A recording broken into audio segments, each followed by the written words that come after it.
ဒီနေ့ဗီဒီယိုလေးကတော့ Priya ဝရှိရဲ့ user ရဲ့ All-Star Skin နဲ့အတူအသစ်ထွက်ထွက်ဖို့ရှိရဲ့ Skin တွေအကြောင်းပြောပြပေးတော့မှာဖြစ်ပါတယ်။ပထမဆုံးအနေနဲ့ကတော့ Erythan နဲ့ Alice တို့ရဲ့ထွက်ဖို့ရှိရဲ့ Collector Skin အကြောင်းပဲဖြစ်ပါတယ်။ဒီလိုမျိုး Collector Skin ကတော့ဘယ်ရက်ဘယ်လမှာထွက်မယ်ဆိုပြီးအတိအကျတော့မသိရသေးပေမဲ့လည်းလောလောဆယ်တော့ Erythan နဲ့ Alice တို့ကတော့ Collector Skin ထွက်ဖို့ရှိပါအောင်ပဲဗျ။နောက်ထပ် Skin တစ်ခုအနေနဲ့ကတော့ user ရဲ့ All-Star Skin ပဲဖြစ်ပါတယ်။ဒီ Skin ကိုတော့မေလ10ရက်နေ့မှာလာမယ့် All-Star Event မှာ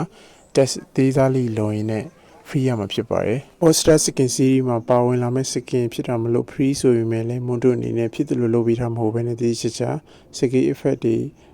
animation တွေအစားအကုန်လုံးလုပ်ပေးထားဆိုတော့ free နဲ့တော့တန်ပါတယ်။နောက်ထပ်အသစ်ထွက်ဖို့ရှိတဲ့ Skin အနေနဲ့ကတော့ FI Epic Skin ရှိနေပါသေးတယ်။ Epic Skin ဆိုတဲ့အတိုင်းပဲbasic attack ကစားလို့ ultimate တည်ချာလေးလုပ်ပေးထားတာကိုတွေ့ရတယ်။ဆိုတော့ဒီ Skin တွေအကုန်လုံးတော့ဘယ်အချိန်မှထွက်မယ်ဆိုတော့အတိအကျမသိရသေးပါဘူး။ user ရဲ့မေလ10ရက်နေ့မှာလာမယ့် All-Star Event လွဲလို့ပါဒါမဲ့ဒီ Skin တွေထွက်လာတဲ့အခါကျရင်တော့ Epic Skin ဆိုတဲ့အတိုင်းပဲ Diamond 899လုံးဖြစ်မယ်မဖြစ်လို့ရှိရင်တော့mini event ပုံစံမျိုးလာဖို့များပါတယ်ဗျ